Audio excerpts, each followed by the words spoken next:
नमस्कार विद्यार्थियों, स्वागत है आपका RWD की डेली हिंदी सीरीज में। दोस्तों, किताबों से दोस्ती कर लो, नौकरी खुद रिश्तेदारी करने आएगी। आज हम घटना चक्र पूर्वावलोकन हिंदी की क्लास 4 में जो है संज्ञा को पढ़ने जा रहे हैं। यह अध्याय TGT, PGT, DSSB, super TET, CTET, UP TET Hindi से संबंधित लगभग सभी प्रतियोगी परीक्षाओं के लिए अत्यंत महत्वपूर्ण है। तो समय बर्बाद किए बिना कॉन्सेप्ट, ट्रिक और एग्जाम पॉइंट ऑफ व्यू के साथ शुरू करते हैं आज की क्लास। तो चलिए शुरू करते हैं दोस्तों। सबसे पहला क्वेश्चन, किसी व्यक्ति, वस्तु, स्थान या जाति या भाव के नाम का बोध कराने वाले शब्दों को कहते हैं। क्या कहते हैं दोस्तों? संज्ञा कहते हैं। ऑप्शन ए करेक्ट हो जाएगा। आगे बढ़ते हैं। सम उपसर्ग के साथ ज्ञा धातु के योग से संज्ञा शब्द बनता है, जिसका शाब्दिक अर्थ है सम्यक रूप से जानना। किसी व्यक्ति, वस्तु, स्थान, जाति या भाव के नाम का बोध कराने वाले शब्द को संज्ञा कहा जाता है। संज्ञा के भेद कितने होते हैं दोस्तों? तो सबसे पहले यदि पूछेगा कामता प्रसाद गुरु के अनुसार कितने होते हैं, तो हमें बताना है पदार्थवाचक, व्यक्तिवाचक, जातिवाचक और भाववाचक।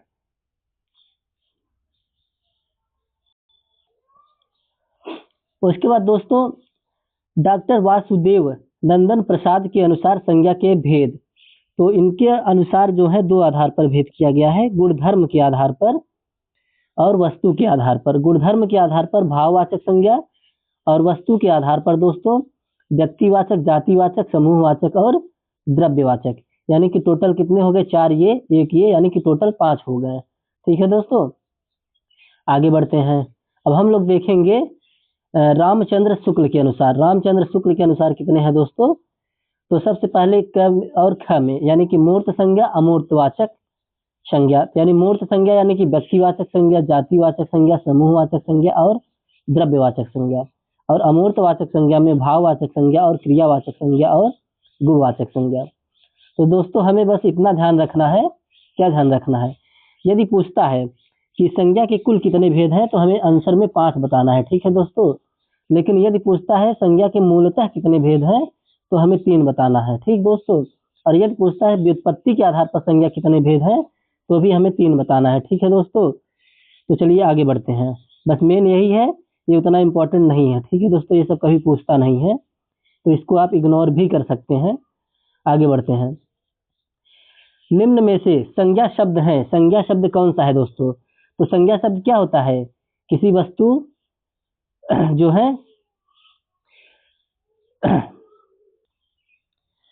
वस्तु के नाम, प्राणी के नाम, पदार्थ के नाम, स्थान के नाम आदि को क्या कहते हैं दोस्तों? संज्ञा कहते हैं। तो यहाँ पर यह वह है। ठीक है, ये सब क्या है? सर्वनाम है दोस्तों, तो ये तो नहीं होगा संज्ञा। जीना, ठीक, पुराना, ये सब क्या है? क्रिया है। जिसके लास्ट में ना जुड़ा रहता है वो सब क्रिया होते हैं, तो ये भी नहीं होगा। तो आपका पहाड़ हो जाएगा ना, तो पहाड़ हो जाएगा। Option C correct. उपयुक्त शब्दों में से पहाड़ संज्ञा शब्द है। संज्ञा उस विकारी शब्द को कहते हैं जिससे किसी विशिष्ट वस्तु, भाव अथवा जीव के नाम का बोध होता है। वस्तु का तात्पर्य प्राणी, पदार्थ तथा उसके धर्मों से भी है। आगे बढ़ते हैं दोस्तों। तीसरा नंबर क्वेश्चन। तीसरा नंबर क्वेश्चन क्या कह रहा है दोस्तों? संज्ञाओं के साथ आने वाली विभक्तियों को क्या कहा जाता है? तो संज्ञाओं के साथ आने वाली विभक्तियों को विश्लिष्ट कहा जाता है दोस्तों। ठीक है, जैसे संज्ञा के साथ आने वाले जो है विभक्तियों क्या कहते हैं? विश्लिष्ट। विश्लिष्ट मतलब कि जो अलग रहते हैं। ठीक, और संश्लिष्ट यानी कि जो एक में मिले रहते हैं, जुड़े रहते हैं। जैसे संज्ञा राम हो गया, तो राम ने खाना खाया, राम ने खाना खाया। ठीक, राम ने खाना खाया, यानी ने क्या है? अलग है ना, राम से अलग है। और जो है संश्लिष्ट जो होता है वो एक ही में होता है, वो सर्वनाम के लिए प्रयुक्त होता है। जैसे कि मुझको, ठीक है, जैसे कि मुझको हो गया, उसको हो गया, उसको। ठीक है दोस्तों, तो ये सब क्या है? ये है ना, ये अलग नहीं, देखो एक ही में है ना, इसलिए वो संश्लिष्ट हो जाता है। आगे बढ़ते हैं दोस्तों। हिंदी व्याकरण में विभक्तियों के प्रयोग की विधि निश्चित है। हिंदी में दो तरह की विभक्तियां होती है, एक विश्लिष्ट होता है, एक संश्लिष्ट होता है। संज्ञाओं के साथ आने वाली विभक्तियां विश्लिष्ट होती हैं, अर्थात अलग रहती हैं, जैसे राम ने। और सर्वनाम के साथ विभक्तियां संश्लिष्ट या मिली होती हैं, जैसे उसका, तुमको, ये सब मिली हुई हैं। ठीक है दोस्तों, आगे बढ़ते हैं। चौथा नंबर, निम्न में से संज्ञा शब्द हैं, संज्ञा शब्द हैं यानी आप क्या हो जाएगा, सर्वनाम हो जाएगा, ये तो नहीं होगा दोस्तों। चलना क्या हो जाएगा, एक क्रिया हो जाएगा, ये भी नहीं होगा। लंबा क्या हो जाएगा, विशेषण हो जाएगा, लंबा व्यक्ति या लंबा आदमी विशेषण हो गया। तो आपका आकाश हो जाएगा संज्ञा। ठीक है दोस्तों, आगे बढ़ते हैं। उपयुक्त शब्दों में से आकाश संज्ञा शब्द है, किसी व्यक्ति, स्थान, वस्तु तथा नाम के गुण, धर्म, स्वभाव का बोध कराने वाले शब्द संज्ञा कहलाते हैं, जैसे राम, आम, मिठास, हाथी आदि। अब संज्ञा के प्रकार यानी कि व्युत्पत्ति के आधार पर संज्ञा शब्द के कितने भेद माने जाते हैं। हमने अभी बताया था कि व्युत्पत्ति के आधार पर पूछेगा तो 3 होते हैं। ठीक है दोस्तों, तो ऑप्शन ए करेक्ट हो जाएगा। यानी कि व्युत्पत्ति के आधार पर सामान्यतः शब्द के 3 भेद माने गए। यानी कि कौन कौन से होते हैं दोस्तों, एक होता है रूढ़, एक होता है यौगिक, एक होता है योग रूढ़। लेकिन डॉक्टर वासुदेव नंदन प्रसाद 4 भेद मानते हैं, तत्सम, तद्भव, देशज, विदेशज। इन्होंने रूढ़, यौगिक तथा योग रूढ़ को रचना या बनावट के आधार पर शब्द के भेद के रूप में वर्गीकृत किया है। यानी कि वासुदेव नंदन प्रसाद ने 4 भेद माना, तत्सम, तद्भव, देशज, विदेशज। और ये जो है रूढ़, यौगिक और योग रूढ़ को रचना के आधार पर मानते हैं। ठीक है दोस्तों, छठवां नंबर, संज्ञा का भेद नहीं होता। संज्ञा का भेद कौन सा नहीं है, व्यक्तिवाचक है, जातिवाचक है, भाववाचक है, निजवाचक तो नहीं है दोस्तों। आप ऑप्शन सी करेक्ट हो जाएगा। आगे बढ़ते हैं। संज्ञा के भेदों के संबंध में व्याकरण एकमत नहीं है, पर अधिकतर जो है व्याकरण संज्ञा के 5 भेद मानते हैं, व्यक्तिवाचक, जातिवाचक, भाववाचक, समूहवाचक और द्रव्यवाचक। यानी संज्ञा के भेदों में निजवाचक संज्ञा का कोई उल्लेख नहीं मिलता है। तो दोस्तों अब हम लोग आगे बढ़ते हैं। 7वां नंबर क्वेश्चन, इनमें व्यक्तिवाचक संज्ञा है। तो व्यक्तिवाचक संज्ञा क्या होता है दोस्तों, इसका सीधा सा पहचान है जिसका मतलब सिर्फ एक हो, जिसका वर्गीकरण नहीं किया जा सकता। ठीक, सिर्फ एक हो, इकलौते हों। जैसे गंगा क्या है, गंगा एक है। ठीक, भारत क्या है, भारत एक है। भारत देश तो भारत 2-3 तो नहीं है ना। जैसे राम, राम भगवान एक है। तो बस ऐसे ही पकड़ लेना है। ठीक, जैसे नदी, नदी क्या है, नदी पूरे नदी जाति के बोध करा रहा है, जैसे ब्रह्मपुत्र नदी। ठीक, और सारी नदियां है ना। तो नदी तो आपका हो गया जातिवाचक, ये तो नहीं होगा। ठीक, ब्रह्मपुत्र, ब्रह्मपुत्र यानी कि नदी, नदी का एक भाग है ना ब्रह्मपुत्र, यानी इकलौता है ब्रह्मपुत्र। तो ऑप्शन सी हो जाएगा। गंगा, गंगा एक है, ऑप्शन बी भी हो जाएगा। तो ऑप्शन डी करेक्ट हो जाएगा आपका, उपयुक्त में से एक से अधिक। यानी जिस शब्द से किसी वस्तु या व्यक्ति का बोध हो रहा हो उसे व्यक्तिवाचक संज्ञा कहते हैं। गंगा तथा ब्रह्मपुत्र नदियों के नाम है। नदियों के नाम व्यक्तिवाचक संज्ञा के अंतर्गत आते हैं। गंगा स्त्रीलिंग तथा ब्रह्मपुत्र पुल्लिंग शब्द है। वस्तुतः सोन तथा ब्रह्मपुत्र नदी न होकर नद्य है। नदी शब्द स्वयं में जातिवाचक संज्ञा है, क्योंकि इससे समस्त नदियों का बोध होता है। यानी कि नदी से क्या हो रहा है, समस्त नदियों का बोध हो रहा है। लेकिन ब्रह्मपुत्र की बात करोगे तो सिर्फ ब्रह्मपुत्र नदी की बात हो रही है, इसलिए व्यक्तिवाचक हो जाएगा। आगे बढ़ते हैं दोस्तों। 8वां नंबर, इनमें से व्यक्तिवाचक संज्ञा नहीं है। तो कौन सा नहीं है दोस्तों, देखो जैसा कि मैंने बताया ना, जो सिर्फ इकलौता हो, एक हो, अकेला हो। ठीक, जैसे भारत अकेला है, ये तो है व्यक्तिवाचक। गंगा अकेला है, ये भी है। ठीक, त्रिपिटक अकेला है, ये भी है। लेकिन लेखक पूरे लेखक जाति का बोध करा रहा है। ठीक है दोस्तों, तो ऑप्शन की सी करेक्ट हो जाएगा और ये तीनों नहीं होगा। ठीक है दोस्तों, आगे बढ़ते हैं। यानी कि लेखक जातिवाचक संज्ञा शब्द है, जबकि त्रिपिटक, भारत तथा गंगा शब्द व्यक्तिवाचक संज्ञाएं हैं। व्यक्तिवाचक संज्ञा जैसे सिंधु नदी एक ही है। अमेरिकी सोमवार है, ये सोमवार नहीं सोमवार, यानी सोमवार तो एक ही होता है ना। दीपावली एक ही होता है। अब जुलाहा, यानी जुलाहा पूरे जुलाहा जाति का बोध करा रहा है। ठग पूरे ठग जाति का, प्रोफेसर यानी पूरे प्रोफेसर जाति का बोध करा रहा है। वर्षा यानी कि सभी वर्षा, पूरे वर्षा जाति का बोध करा रहा है। तो आगे बढ़ते हैं। 9 नंबर, व्यक्तिवाचक संज्ञा चुनिए। मोहन एक परिश्रमी और ईमानदार बालक है। ठीक है दोस्तों, मोहन एक परिश्रमी और ईमानदार बालक है। इसमें व्यक्तिवाचक देखो यहाँ पर क्या हो जाएगा, देखो मोहन, मोहन यानी कि मोहन एक होगा। ठीक है, मोहन इकलौता है, यानी कि ऑप्शन ए आपका करेक्ट हो जाएगा व्यक्तिवाचक। और परिश्रमी और ईमानदार, ये सब क्या है, ईमानदार व्यक्ति। ईमानदार व्यक्ति क्या हो जाएगा, जिस शब्द के पीछे व्यक्ति या आदमी जुड़ जाए वो विशेषण होता है दोस्तों, और जिसमें ना जुड़े वो भाववाचक हो जाता है। जैसे परिश्रमी व्यक्ति, ठीक, परिश्रमी व्यक्ति, ईमानदार व्यक्ति, तो ये सब क्या हो जाएंगे, विशेषण हो जाएंगे। ठीक है, और बालक क्या हो जाएगा, बालक, तुम्हारा बालक जाति का बोध करा रहा है। ठीक है दोस्तों, आगे बढ़ते हैं।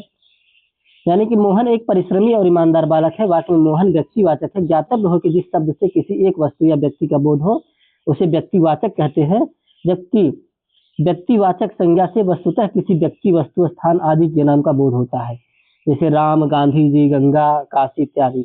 आगे बढ़ते हैं दोस्तों। तो बस जो ट्रिक हम बता रहे हैं बस उसी से आपका हर क्वेश्चन सॉल्व हो जाएगा, कोई दिक्कत नहीं होगा।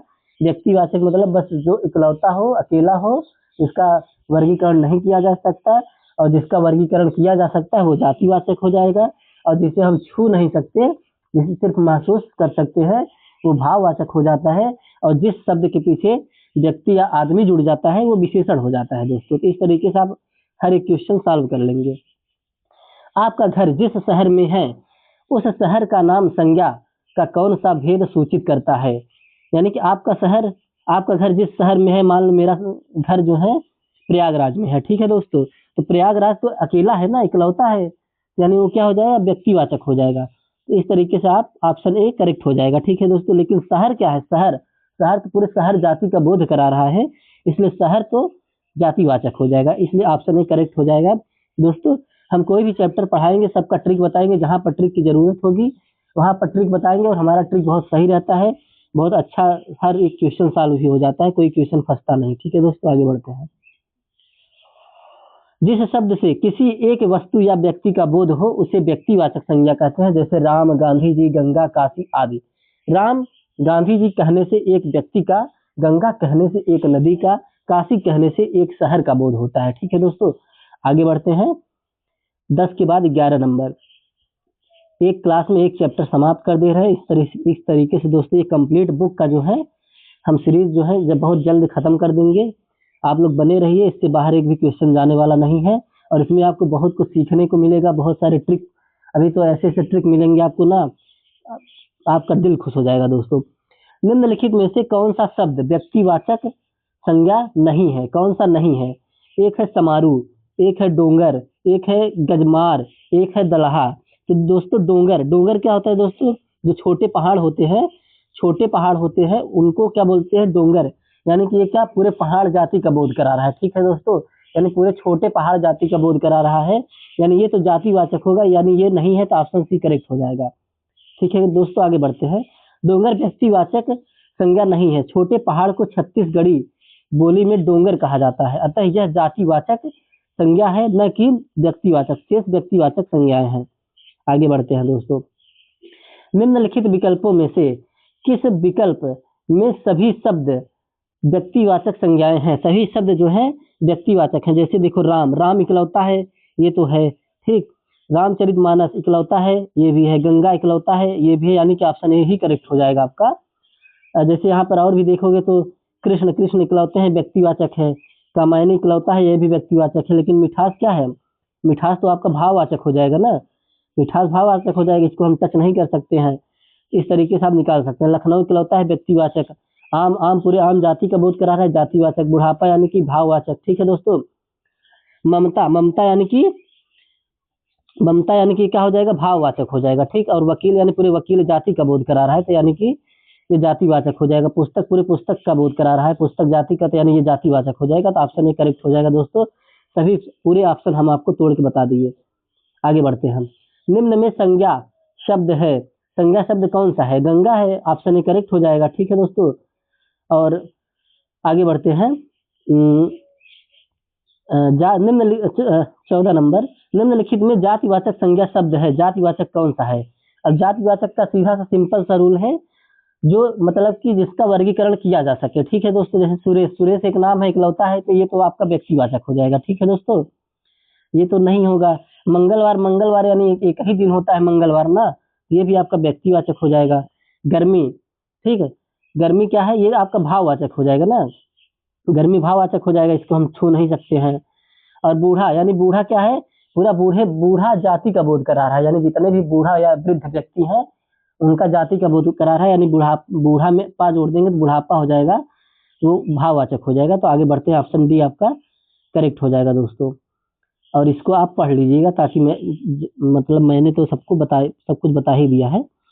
निम्नलिखित में से जातिवाचक संज्ञा है, जातिवाचक संज्ञा कौन सा है? जाति यानी कि जिसका खंडन, जिसका वर्गीकरण कर सकते हो। जैसे मंत्री हो गया, यानी पूरे मंत्री जाति का बोध करा रहा है, ठीक। पूरे बहन यानी पूरे बहन जाति का, जुलाहा यानी पूरे जुलाहा जाति का बोध करा रहा है, तो ऑप्शन डी करेक्ट हो जाएगा। आगे बढ़ते हैं, अब हम लोग 15 के बाद 16 नंबर, इसका व्याख्या आप देख लीजिए, बहुत ही आसान है। बहन, मंत्री तथा जुलाहा तीनों जातिवाचक संज्ञा शब्द हैं। वस्तुतः जिन संज्ञाओं से एक ही प्रकार की वस्तुओं अथवा व्यक्तियों के बोध हो रहे हो उन्हें जातिवाचक संज्ञा कहते हैं। जातिवाचक संज्ञा की स्थितियां जैसे व्यवसायों, पदों, संबंधियों तथा कार्यों के नाम ठग, प्रोफेसर, प्राकृतिक तत्वों के नाम तूफान, वर्षा, वस्तुओं के नाम पुस्तक, मकान, पशु पक्षियों के नाम गाय, तोता। तो ये सब आपको याद नहीं रखना है दोस्तों, इन सबको इग्नोर करो, सीधा से बस एक ही फंडा याद रखना है आपको, जिसका वर्गीकरण किया जा सके वो जातिवाचक है, जिसका नहीं किया जा सकता वो जातिवाचक नहीं है। 16 नंबर देखते हैं दोस्तों, जिन संज्ञाओं से एक ही प्रकार की वस्तुओं अथवा व्यक्तियों का बोध हो, ठीक, उन्हें कहते हैं, यानी कि एक ही प्रकार की व्यक्तियों या वस्तुओं के यानी पूरे जाति का बोध हो रहा हो, ठीक, यानी आपका ऑप्शन बी हो जाएगा जातिवाचक संज्ञा। उसके बाद 17 नंबर, निम्नलिखित में जातिवाचक संज्ञा शब्द नहीं है, तो कौन सा नहीं है? यानी दिल्ली दिल्ली इकलौता है, तो ऑप्शन ए आपका करेक्ट हो जाएगा, यही नहीं होगा। शहर यानी कि शहर बहुत सारे हैं, देश बहुत सारे हैं, नगर बहुत सारे हैं। 17 के बाद आ जाओ 18 नंबर, घर, पहाड़, नदी किस संज्ञा भेद के अंतर्गत आएगा? यानी घर, बहुत सारे घर है, घर पूरे घर जाति का, पहाड़ पूरे पहाड़ जाति का, नदी यानी पूरे नदी जाति का बोध करा जा रहा है, इसलिए ऑप्शन बी करेक्ट हो जाएगा, जातिवाचक संज्ञा। आगे बढ़ते हैं दोस्तों, इसको आप पढ़ लीजिए, इसका व्याख्या हम लोग आगे बढ़ते हैं। अब इधर 19 नंबर क्वेश्चन, प्रतिवर्ष नदी में बाढ़ आ जाती है, वाक्य में किस प्रकार की संज्ञा है? यानी कि प्रतिवर्ष नदी में बाढ़ आ जाती है, यानी नदी क्या है? पूरे नदी जाति का विरोध क्या है? पूरे नदी जाति का जो है वर्णन कर रहा है ना, तो ऑप्शन बी करेक्ट हो जाएगा, जातिवाचक। आगे बढ़ते हैं, पशु चर रहे हैं, इस वाक्य में पशु कौन सी संज्ञा है? यानी कि पशु यानी पूरे पशु जाति की बोध करा रहा है, जातिवाचक संज्ञा, ऑप्शन बी करेक्ट हो जाएगा। आगे बढ़ते हैं, इसको आप व्याख्या कर लीजिए दोस्तों, निम्नलिखित में से कौन सा शब्द जातिवाचक संज्ञा है? यानी कि कौन सा शब्द जातिवाचक संज्ञा है? जैसे मिठास, मिठास क्या है? भाववाचक है ना, जिसको हम टच नहीं कर सकते, सिर्फ महसूस कर सकते हैं, ठीक, तो ये आपका तो भाववाचक हो गया, तो ये तो नहीं होगा। गंगा इकलौता है, व्यक्तिवाचक होगा, ये भी नहीं होगा। कर्मचारी यानी पूरे कर्मचारी जाति का बोध करा रहा है, यानी ऑप्शन बी आपका करेक्ट हो जाएगा। और पर्वत, पर्वत यानी ये पर्वत पूरे जाति, यानी ये भी हो जाएगा दोस्तों, पर्वत यानी कि पर्वत पूरे जाति का बोध करा रहा है, यानी यहाँ पर बी डी दोनों होना चाहिए, ऑप्शन डी भी हो जाएगा। तो option B and D, option B and D. कर्मचारी एवं पर्वत दोनों शब्द जातिवाचक संज्ञाएं हैं, जिस शब्द से किसी वस्तु या व्यक्ति के समूह का बोध होता है उसे जातिवाचक संज्ञा कहते हैं। संबंधियों, व्यवसायों, पदों और कार्यों के नाम सदैव जातिवाचक संज्ञा में होते हैं। बहन, मंत्री, जुलाहा, प्रोफेसर, ठग, कर्मचारी आदि जातिवाचक संज्ञा के उदाहरण है। निम्नलिखित में से कौन सी जातिवाचक संज्ञा है? तो कैसे देखेंगे दोस्तों, देखो, मजदूर यानी कि मजदूर पूरे मजदूर जाति का बोध करा रहा है, यानी ऑप्शन ए ही करेक्ट हो जा रहा है। और शत्रुता यानी कि क्या हो जाएगा? शत्रुता, शत्रुता आपका भाववाचक हो जाएगा, और ये नहीं होगा। उसके बाद यश, सेना, सेना पूरे समूह की बात कर रहा है, यानी कि आपका ये समूहवाचक हो जाएगा, ये भी नहीं होगा। यश यानी कि यश आपका भाववाचक हो जाएगा, तो ये भी नहीं होगा। आगे बढ़ते हैं, इसको आप देख लीजिए दोस्तों। आगे बढ़ते हैं, 23 नंबर क्वेश्चन, जातिवाचक संज्ञा है, जातिवाचक संज्ञा कौन सा है? शैशव, शैशव क्या है दोस्तों? भाववाचक हो जाएगा, ठीक है। और यहाँ पर लोहा और लकड़ी, लोहा और लकड़ी द्रव्यवाचक हो जाएंगे ना, द्रव्यवाचक समूहवाचक होता है, द्रव्यवाचक जिसको हम नाप तोल सके, ठीक है। तो यहाँ पर लकड़ी और लोहा हो जाएगा द्रव्यवाचक, शैशव भाववाचक हो गया। तो ऑप्शन डी आपका बच्चा पुस्तक पूरे जाति का बोध करा रहा है, तो ऑप्शन डी करेक्ट हो जाएगा। आगे बढ़ते हैं दोस्तों, 24 नंबर क्वेश्चन पे आ जाते हैं। हमारे देश में जय चंदों की कमी नहीं है, में जय चंदो संज्ञा के किस भेद के अंतर्गत आता है?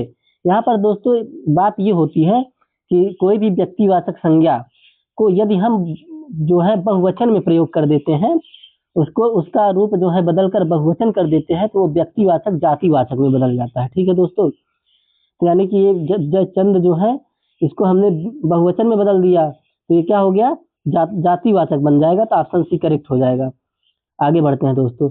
उपयुक्त वाक्य में जयचंदो किसी व्यक्ति का नाम न होकर विश्वासघाती व्यक्तियों का बोधक है।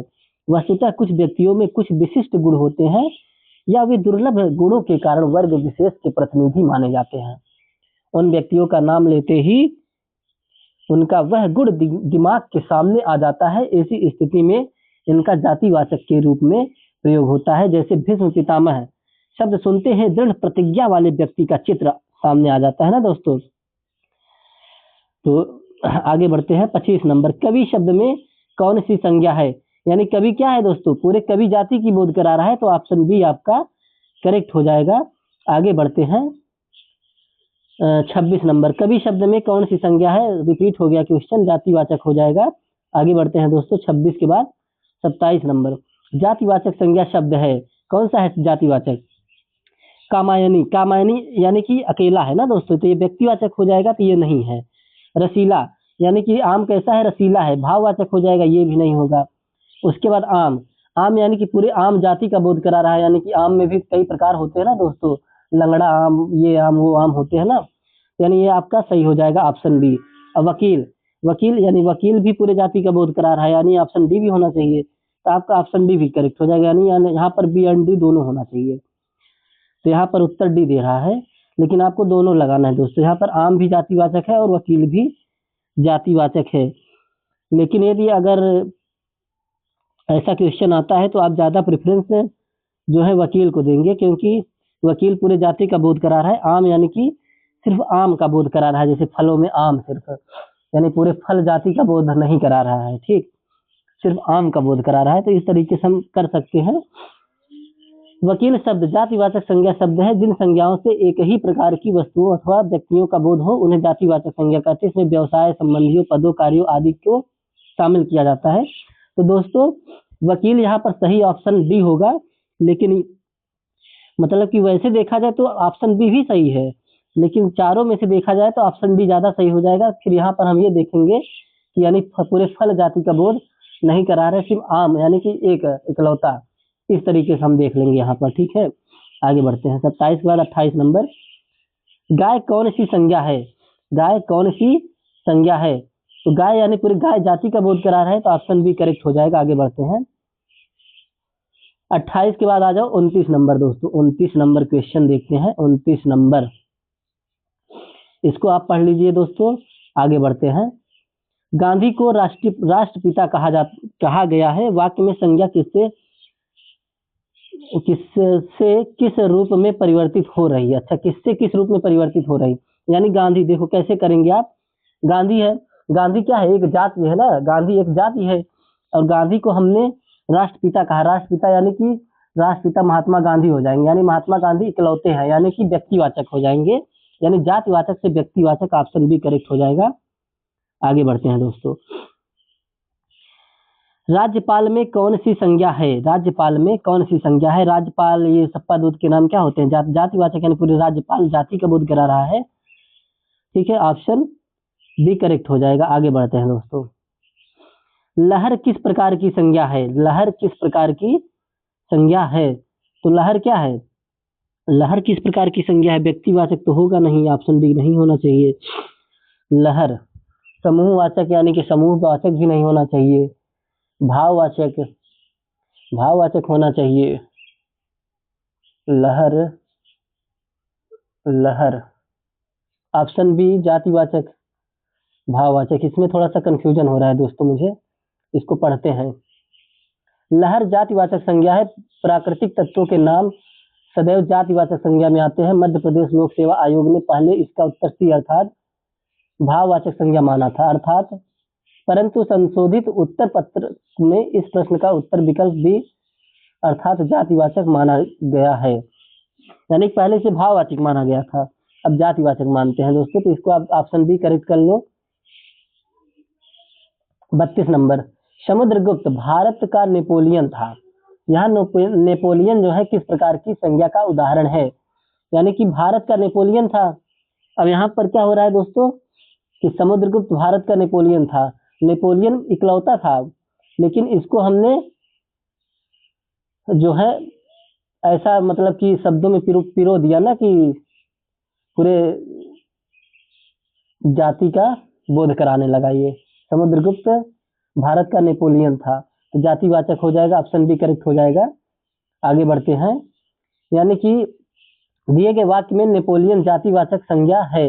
वस्तुतः ऐसी व्यक्तिवाचक संज्ञाएं जो अपनी विशिष्ट गुण के कारण पूरे वर्ग का प्रतिनिधित्व करती है। यानी यही दोस्तों हम समझा नहीं पा रहे थे कि मतलब ये क्या है कि ये विशिष्ट जो है गुण दिखा रहा है ना यहाँ पर नेपोलियन, यानी कि पहले व्यक्तिवाचक था लेकिन उसका विशिष्ट गुण दिखा रहा है यहाँ पर, ठीक, इसलिए जातिवाचक हो जाएगा। यही हम समझा नहीं पा रहे थे दोस्तों।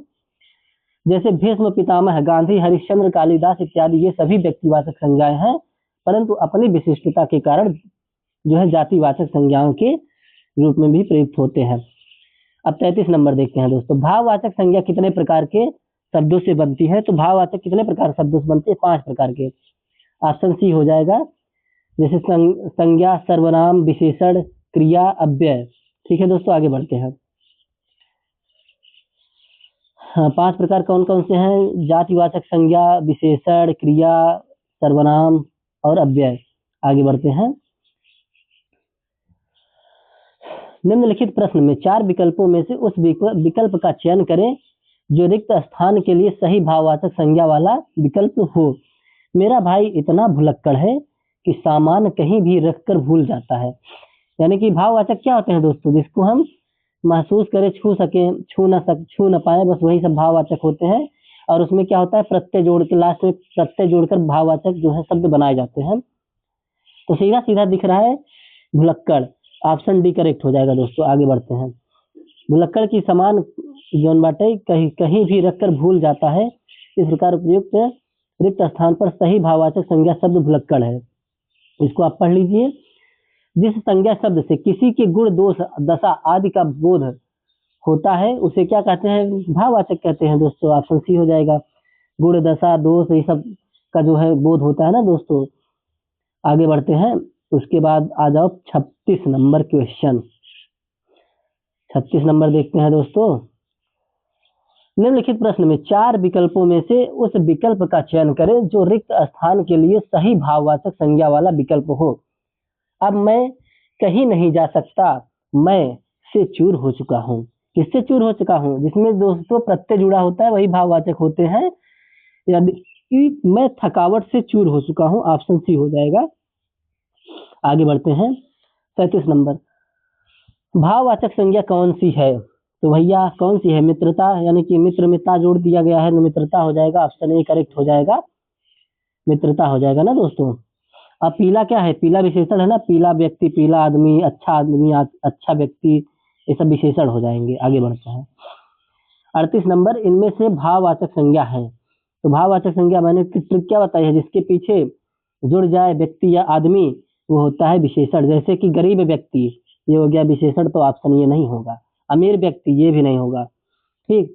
भिक्षुक, भिक्षुक और अमीरी, यानी अमीरी, अमीरी, गरीबी, ये सब क्या है? भाव है। ऑप्शन डी हो जाएगा दोस्तों। आगे बढ़ते हैं और इसको आप आराम से पढ़ लीजिए, ठीक है दोस्तों। आगे बढ़ते हैं। सुश्री हिमा दास दौड़ में प्रथम स्थान पर आई है। वाक्य में भाववाचक संज्ञा क्या हो जाएगा? भाववाचक वही दौड़ हो जाएगा। ऑप्शन ए करेक्ट हो जाएगा दोस्तों। दौड़ यानी कि शब्द भाववाचक है और दौड़ से दौड़ना क्रिया बन जाती है दोस्तों। जैसे कि जातिवाचक संज्ञा से जैसे कि दास से दासत्व हो जाता है, क्रिया चढ़ना से चढ़ाई हो जाता है भाववाचक, सर्वनाम अपना से अपनापन हो जाता है, अपनत्व हो जाता है, विशेषण से गर्मी हो जाता है, और अव्यय यानी दूर से दूरी हो जाता है। आगे बढ़ते हैं दोस्तों हम लोग यहाँ पर 40 नंबर। निम्नलिखित विकल्पों में से उस विकल्प का चयन कीजिए भाववाचक संज्ञा का सही विकल्प नहीं है। यानी जो भाववाचक नहीं है, यानी मधुरता क्या है? मधुरता क्या है? यानी कि मधुरता क्या है? भाववाचक है। लोभ क्या है? भाववाचक है। योगी और रुकावट, रुकावट क्या है? भाववाचक है। तो ऑप्शन बी करेक्ट हो जाएगा। योगी जो है भाववाचक नहीं है, ठीक है दोस्तों। योगी और यौगिक विशेषण शब्द है, जबकि योग संज्ञा शब्द है। मधुरता, लोभ, तथा रुकावट भाववाचक संज्ञा है। ठीक, जैसे योगी, यौगिक, ये सब क्या है, विशेषण है, और योग संज्ञा हो जाएगा। और भाववाचक संज्ञा जो है दोस्तों, जैसा कि 5 प्रकार से बनाए जाते हैं। जातिवाचक संज्ञा से बनता है, जैसे मित्र से मित्रता बन गया, विशेषण से यानी कठोर से कठोरता बन गया, सर्वनाम से यानी मम से ममता बन गया, क्रिया से यानी बहना से भाव बन गया, अव्यय से यानी निकट से नैकट्य बन गया। तो 5 प्रकार से बनते हैं। 41 नंबर देखते हैं, इनमें से भाववाचक संज्ञा कौन सी है? तो भैया कौन सी है? चरित्रता, सच्चरित्र, सतचरित्र और चरित्र। तो यहाँ पर आपका जो है भाववाचक संज्ञा, यहाँ पर आप लोग जरूर गलत करेंगे। यहाँ पर चरित्रता मार देंगे, लेकिन ऑप्शन सी होगा, चरित्र होगा, क्योंकि चरित्रता नहीं होता है दोस्तों। चरित्र शब्द में भाववाचक संज्ञा है। वस्तुतः चरित्र तत्सम पुल्लिंग शब्द है, जिसका विशेषण चरितव्य तथा चरितार्थ होता है। जो आचरण योग्य हो उसे चरितव्य तथा जिसका अभिप्राय पूरा हो गया हो उसे चरितार्थ कहते हैं। यानी जिसका अभिप्राय पूरा हो गया हो उसे चरितार्थ कहते हैं, और जो आचरण योग्य हो उसे चरितव्य कहते हैं। आगे बढ़ते हैं दोस्तों। व्याकरण की दृष्टि से प्रेम शब्द क्या है? प्रेम क्या है? भाव है। प्रेम भाव है ना दोस्तों, तो ऑप्शन बी करेक्ट हो जाएगा। आगे बढ़ते हैं। बचपन शब्द किस संज्ञा का उदाहरण है? बचपन क्या है? भाव है ना, भाव।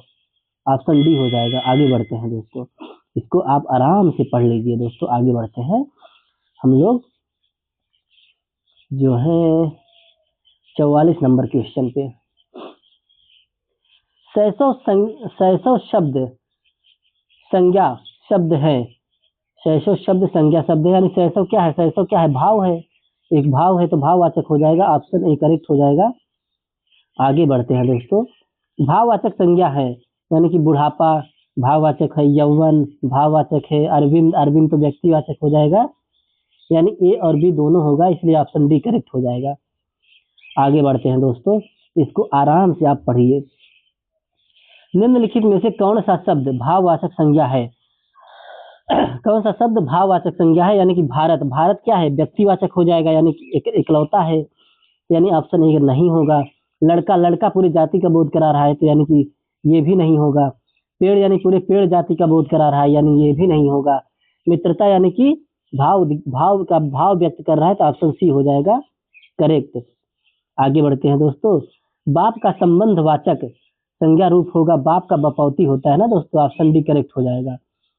आगे बढ़ते हैं। उचित, उचित की भाववाचक संज्ञा क्या होती है? उचित यानी कि औचित्य, उचित का औचित्य हो जाएगा, ऑप्शन बी हो जाएगा। ठीक है दोस्तों, आगे बढ़ते हैं। उचित शब्द की भाववाचक संज्ञा औचित्य है। भाववाचक संज्ञाओं का निर्माण जातिवाचक संज्ञा, विशेषण, क्रिया, सर्वनाम तथा अव्ययों में प्रत्यय लगाकर किया जाता है। आगे बढ़ते हैं दोस्तों। थोड़ा फास्ट इसलिए करा रहे हैं दोस्तों, ताकि कम टाइम में आपको ज्यादा कुछ मिल सके, आपका टाइम वेस्टिंग ना हो। निजत्व संज्ञा शब्द है। निजत्व, निजत्व क्या है दोस्तों? यानी कि भाव, निजत्व क्या है? यानी कि लास्ट में प्रत्यय जुड़ा है, ऐसे भी हम समझ सकते हैं, भाववाचक हो जाएगा, ऑप्शन बी करेक्ट हो जाएगा। आगे बढ़ते हैं दोस्तों हम लोग। और यहाँ पर 5 प्रकार से बनता है। जातिवाचक से बनता है, जैसे पंडित से पंडिताइन, विशेषण से मीठा मिठास, और सर्वनाम से निज निजत्व, क्रिया से दौड़ना से दौड़, अव्यय से वाह वाह से वाहवाही हो गया। इस तरीके से 5 प्रकार से ये बनते हैं। बुढ़ापा एक प्रकार का अभिशाप है, तो बुढ़ापा क्या है? भाववाचक हो जाएगा। आगे बढ़ते हैं। यहाँ पर शब्द प्रकार के आधार पर मनुष्यता शब्द का कौन सा भेद है? यानी मनुष्य क्या है? मनुष्य एक जाति है, ठीक, जाति होता है, जाति से उसको भाववाचक संज्ञा में बदल देते हैं, मनुष्यता भाववाचक संज्ञा हो जाएगा, ऑप्शन सी हो जाएगा। यानी यहाँ पर ये भी पूछ सकता था कि ये भाववाचक संज्ञा जो है मनुष्यता किससे मतलब कि बदला हुआ है, तो आप बता सकते हैं जातिवाचक संज्ञा से बदला गया है। ठीक है। उसके बाद पशुता शब्द, ये भी जातिवाचक, पशु जातिवाचक होता है, उससे बदलकर भाववाचक में बदल दिया गया, ऑप्शन सी हो जाएगा करेक्ट। 52 नंबर। आगे बढ़ते हैं 53 नंबर। इनमें से कौन सा शब्द भाववाचक संज्ञा नहीं है? तो कौन सा शब्द भाववाचक संज्ञा नहीं है? जैसे मनाही, सोना, विद्वता, खुशी, खुशी यानी क्या है? एक भाव है। विद्वता क्या है? भाव है। मनाही क्या है? भाव है। लेकिन सोना क्या है? द्रव्यवाचक है, तो ऑप्शन सी हो जाएगा सही। आगे बढ़ते हैं दोस्तों 54 नंबर क्वेश्चन। 54 नंबर क्वेश्चन देखते हैं हम लोग। इसको आप पढ़ना होगा तो पढ़ लीजिएगा दोस्तों। सोना भाववाचक संज्ञा नहीं बल्कि द्रव्यवाचक संज्ञा है। मनाही, विद्वता, खुशी भाववाचक संज्ञा है। जिस संज्ञा शब्द से व्यक्ति या वस्तु के गुण या धर्म, दशा अथवा व्यापार का बोध होता है उसे भाववाचक संज्ञा कहते हैं। 54 नंबर क्वेश्चन देखते हैं दोस्तों। निम्न में कौन सी भाववाचक संज्ञा है? दिल्ली क्या है दोस्तों? दिल्ली इकलौता है, व्यक्तिवाचक होगा तो ये ऑप्शन नहीं होगा। लड़का क्या है? जातिवाचक हो जाए, ये भी नहीं होगा। मोहन क्या है? व्यक्तिवाचक होगा, ये भी नहीं होगा। तो ऑप्शन डी आपका भाववाचक हो जाएगा। बीमारी, बीमारी को आप छू नहीं सकते ना दोस्तों। इनमें से भाववाचक संज्ञा है भाववाचक संज्ञा कौन सा है दोस्तों? तीर, तप, भरत, भरत यानी इकलौते हैं, ये नहीं होगा। ठीक है, तप और तीर और चिंता। चिंता क्या है? चिंता एक भाव है, तो ऑप्शन डी हो जाएगा करेक्ट। आगे बढ़ते हैं। यानी जिस शब्द से किसी वस्तु अथवा व्यक्ति के गुण, दशा, भाव, धर्म, स्वभाव इत्यादि का बोध होता है उसे भाववाचक संज्ञा कहते हैं। जैसे दया हो गया, क्रोध, चिंता, ममता, मनुष्यता, लड़कपन इत्यादि। इस बुक को करने से आपको ये फायदा होगा दोस्तों, बार बार क्वेश्चंस जो है कुछ रिपीट भी हो रहे हैं, तो आपको एकदम आपके जहन में बैठ जाएगा चीजें, कभी भूलेंगे नहीं जल्दी। क्रिया से बनने वाली भाववाचक संज्ञा है। क्रिया से कौन सा है? थकना, थकावट हो जाएगा, यानी यही हो जाएगा ऑप्शन ए। आगे बढ़ते हैं। राष्ट्र की भाववाचक संज्ञा है, तो राष्ट्र की भाववाचक संज्ञा क्या हो जाएगा? राष्ट्रीयता हो जाएगा। ऑप्शन डी हो जाएगा करेक्ट। ठीक है दोस्तों, आगे बढ़ते हैं। भाववाचक संज्ञा प्रायः 5 प्रकार के शब्दों से बनती है। जातिवाचक संज्ञा से, विशेषण से, सर्वनाम से, क्रिया से तथा अव्यय से। राष्ट्र क्या है? जाति है, यानी पूरे राष्ट्र यानी पूरे जात का बोध करा रहा है, यानी जातिवाचक संज्ञा से भाववाचक संज्ञा में रूपांतरण होकर राष्ट्रीयता बना है। आगे बढ़ते हैं दोस्तों। 58 नंबर। मानव शब्द के लिए उपयुक्त भाववाचक संज्ञा का चयन कीजिए। तो मानव शब्द के लिए उपयुक्त, मानव का क्या हो जाएगा? मानवता हो जाएगा ना। ऑप्शन बी करेक्ट हो जाएगा। आगे बढ़ते हैं दोस्तों। 58 के बाद आ जाओ 59 नंबर क्वेश्चन। मानव शब्द के लिए उपयुक्त भाववाचक संज्ञा मानवता है। शेष के विवरण यहाँ पर दिया गया है। जैसे कि मनस्वी, मूल शब्द क्या है? मनस है। मनस से क्या हो गया? वी प्रत्यय जोड़कर मनस्वी बना दिए, यानी कि मनस्वी आदमी, यहाँ पर ये विशेषण हो जाएगा। ठीक, उसके बाद मानव से ता जोड़ के मानवता बना दिए, यानी कि ये भाववाचक। मनुष्य से त्वा जोड़ के मनुष्यत्व बना दिए, यानी कि आपका भाववाचक। आदमी में आदमियत जोड़ दिए, इयत जोड़ के आदमियत बना दी, यानी ये भी भाववाचक हो जाएगा। आगे बढ़ते हैं। सुंदर की भाववाचक संज्ञा है। सुंदर से क्या बन जाएगा? सुंदरता बन जाएगा। ऑप्शन ए करेक्ट हो जाएगा। सौंदर्य यानी कि सौंदर्य भी तो बन जा रहा है। सौंदर्य, सुंदरता, ये भी दोनों हो जाएगा, तो ऑप्शन डी करेक्ट होगा। आगे बढ़ते हैं। निम्न में से भाववाचक संज्ञा है। भाववाचक संज्ञा यानी कि अपना, पराया, ये सब क्या है दोस्तों? अपना, पराया, ठीक, सभ्य, सभ्य व्यक्ति, अपना व्यक्ति, पराया व्यक्ति, ये सब विशेषण हो जाएंगे। और जागरण क्या हो जाएगा? आपका भाववाचक हो जाएगा। ऑप्शन सी, जागरण व्यक्ति थोड़ी ना होता है, तो आपका ये भाव हो जाएगा ना। इसलिए आपको ट्रिक अगर पता है, जागरण जागृत से बना है, यानी विशेषण इसका जागृत होता है। जागृत व्यक्ति बन सकता है, लेकिन जागरण व्यक्ति नहीं बन सकता, इसलिए आपको ट्रिक याद होना बहुत जरूरी है। 61 नंबर देखते हैं दोस्तों। स्वतंत्रता सबको प्यारी होती है। वाक्य के रेखांकित शब्द का संज्ञा भेद है। यानी कि स्वतंत्रता सबको प्यारी होती है, तो स्वतंत्रता में स्वतंत्र में ता जुड़ा हुआ है, यानी कि ये क्या हो जाएगा? भाववाचक हो जाएगा। ऑप्शन बी करेक्ट हो जाएगा। उसके बाद आगे बढ़ते हैं। हरियाली, हरियाली क्या है दोस्तों? हरियाली आपका एक भाव है ना, एक भाव है। ऑप्शन सी हो जाएगा। आगे बढ़ते हैं दोस्तों। हरियाली भाववाचक संज्ञा है। जिन संज्ञा शब्दों से किसी प्राणी या वस्तु की स्थिति और दशा आदि का पता चलता है उन्हें भाववाचक संज्ञा कहते हैं।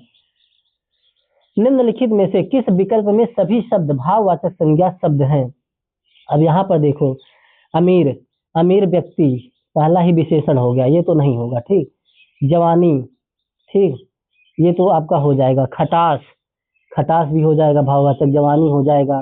लेकिन पुस्तक जातिवाचक है, ये तो नहीं होगा। गंगा व्यक्तिवाचक है, ये भी नहीं होगा, तो ऑप्शन ये भी गलत हो गया। रसीला, भाव है, कड़वाहट भाव है, बुढ़ापा भाव है, उन्नति भाव है, यानी ऑप्शन सी आपका करेक्ट हो जाएगा दोस्तों। आगे बढ़ते हैं। धैर्य, चालाकी, उदासी, ये सब क्या है? भाव है, लेकिन सूर्य क्या है? सूर्य व्यक्तिवाचक हो जा रहा है, यानी ऑप्शन डी भी आपका नहीं होगा। आगे बढ़ते हैं हम लोग। यहाँ पर कौन सा नंबर क्वेश्चन? 64 नंबर। राम ने सुरेश के साथ मित्रता का निर्वाह किया, इसमें भाववाचक संज्ञा है। भाववाचक संज्ञा कौन सा है? मित्रता हो जाएगा भाववाचक संज्ञा, ऑप्शन डी करेक्ट हो जाएगा। इनमें से समूहवाचक संज्ञा कौन सी है? समूह यानी कि जो पूरे समूह का बोध कराए, ठीक। राम इकलौते हैं, ये तो नहीं होगा, ठीक। उसके बाद आ जाओ हिमालय। हिमालय इकलौता है, हिमालय इकलौता है, ये भी नहीं होगा। अनाज, अनाज यानी कि पूरे अनाज जाति का बोध करा रहा है, यानी ये भी नहीं होगा। सेना यानी सेना पूरे सेना समूह का बोध करा रहा है, ऑप्शन डी हो जाएगा करेक्ट। समूहवाचक संज्ञा का बोध कराने वाले शब्द है वस्तुतः जिस संज्ञा से वस्तु अथवा व्यक्ति के समूह का बोध हो उसे समूहवाचक संज्ञा कहते हैं। जैसे सभा, मंडल, दल, गुच्छा, सेना, कुंज, गिरोह, ये सब क्या है दोस्तों? समूहवाचक है। 66 नंबर क्वेश्चन को देखते हैं। निम्नलिखित में से कौन सा शब्द समूहवाचक संज्ञा नहीं है?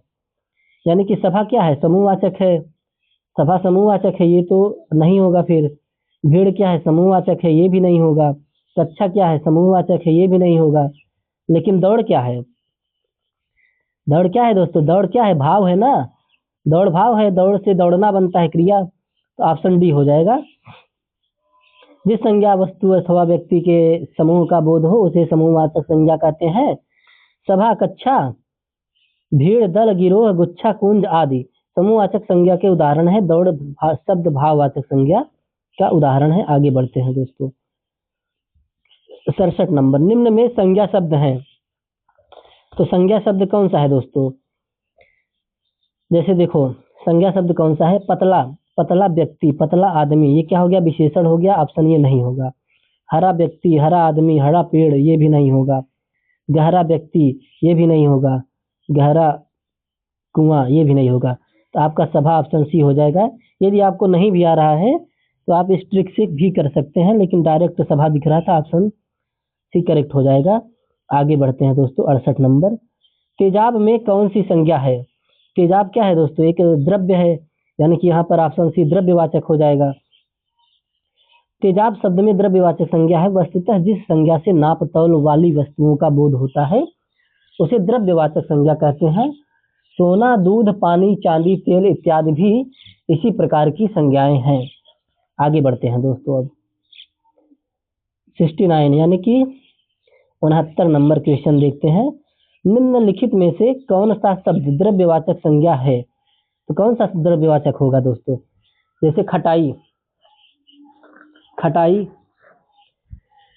मिठास, मिठास क्या हो जाएगा दोस्तों? आपका भाववाचक हो जाएगा। ठंड क्या हो जाएगा? ठंड क्या हो जाएगा? भाववाचक हो जाएगा, ठीक। और यहाँ पर चमड़ा, चमड़ा क्या है? एक द्रव्य है ना, चमड़ा क्या है? एक द्रव्य है, तो आपका ऑप्शन सी करेक्ट हो जाएगा। आगे बढ़ते हैं। चमड़ा शब्द द्रव्यवाचक संज्ञा का उदाहरण है। जिन शब्दों से किसी तरल, ठोस, धातु, अधातु पदार्थ, द्रव्य आदि का बोध हो उन्हें द्रव्यवाचक संज्ञा कहा जाता है। जैसे दूध, पानी, चमड़ा, पेट्रोल। मिठास भाववाचक संज्ञा है। खटाई की भाववाचक संज्ञा खटास है। खटाई की भाववाचक संज्ञा खटास हो जाएगा। यानी कि निम्नलिखित में से कौन सा शब्द द्रव्यवाचक संज्ञा है? यानी कि द्रव्यवाचक, खटाई, मिठाई, ठंड, ये सब तो होगा नहीं द्रव्यवाचक। आपका दूध सीधा दिख रहा है, ऑप्शन सी करेक्ट हो जाएगा दोस्तों। उसके बाद आ जाओ, निम्न में से संज्ञा का उदाहरण नहीं है। संज्ञा का उदाहरण कौन सा नहीं है दोस्तों? तो यहाँ पर देखो सुंदरी, मानव, पटना, ये सब संज्ञा है, लेकिन वह क्या है? सर्वनाम है, ऑप्शन बी हो जाएगा करेक्ट। आगे बढ़ते हैं। लंका का राजा रावण बहुत विद्वान था। इस वाक्य में रेखांकित अंश है। रेखांकित अंश कौन सा है? लंका का राजा रावण, यानी ये क्या संज्ञा का बोध हो रहा है ना, कि संज्ञा पदबंध हो जाएगा। लंका का राजा रावण, यानी क्या है? लंका का राजा रावण, रावण क्या है? एक संज्ञा है। कौन सा संज्ञा? व्यक्तिवाचक संज्ञा, यानी संज्ञा पदबंध हो जाएगा, ऑप्शन सी। आगे बढ़ते हैं दोस्तों। 73 नंबर क्वेश्चन। 73 नंबर क्वेश्चन क्या है दोस्तों? बड़े बड़ाई ना करे, बड़ो न बोले, बोल रहीमन हीरा कब कहे लाख टका मेरो मोल। रहीम द्वारा लिखित इन पंक्तियों में बड़े शब्द का प्रयोग किस रूप में हुआ है? तो बड़े शब्द का प्रयोग यानी कि बड़े शब्द का प्रयोग किस रूप में हुआ है? यहाँ क्रिया विशेषण तो है नहीं, विशेषण भी नहीं है,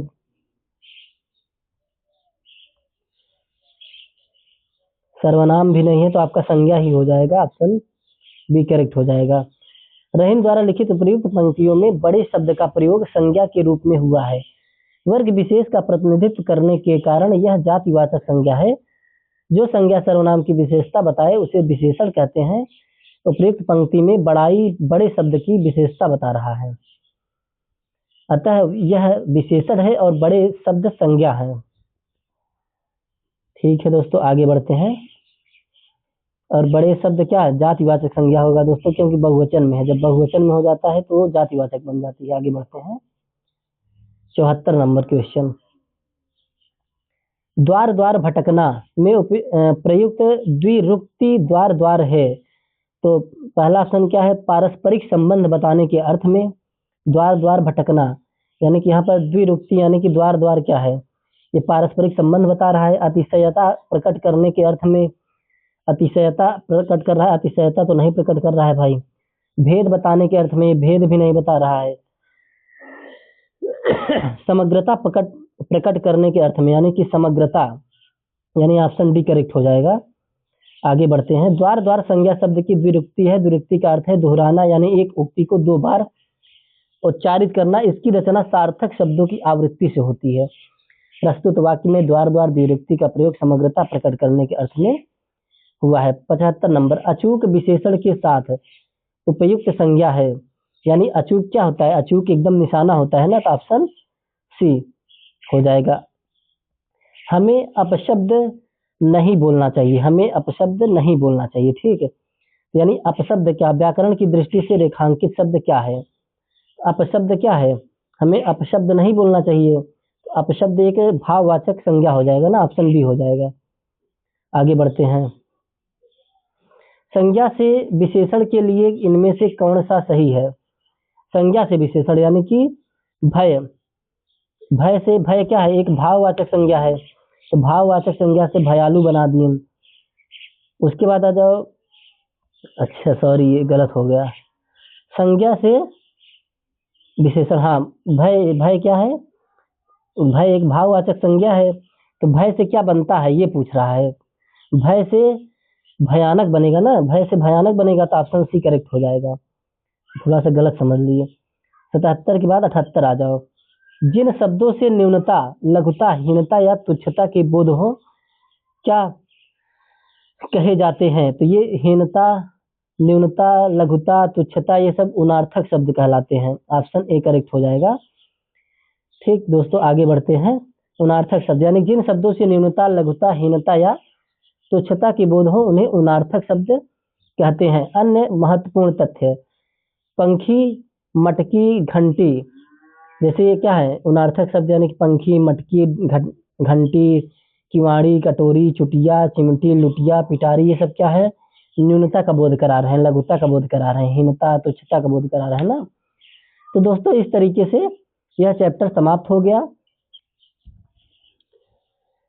उम्मीद करता हूं कि आज का अध्याय आपको अच्छी तरह समझ में आया होगा और परीक्षा में भी आपके लिए उपयोगी साबित होगा। याद रखिए, सपने देखने वाले बहुत हैं, लेकिन सपनों के लिए रोज लड़ने वाले ही इतिहास लिखते हैं। अगर क्लास पसंद आई हो तो वीडियो को लाइक करें, शेयर करें और चैनल RWD को सब्सक्राइब करना बिल्कुल ना भूलें। और हाँ, RW के साथ पढ़ो, लगातार सिलेक्शन होगा दमदार। मैं हूँ दीपक सर, मिलते हैं अगली क्लास में एक और महत्वपूर्ण अध्याय के साथ। तब तक पढ़ते रहिए, सीखते रहिए और अपने लक्ष्य की ओर बढ़ते रहिए। जय हिंद।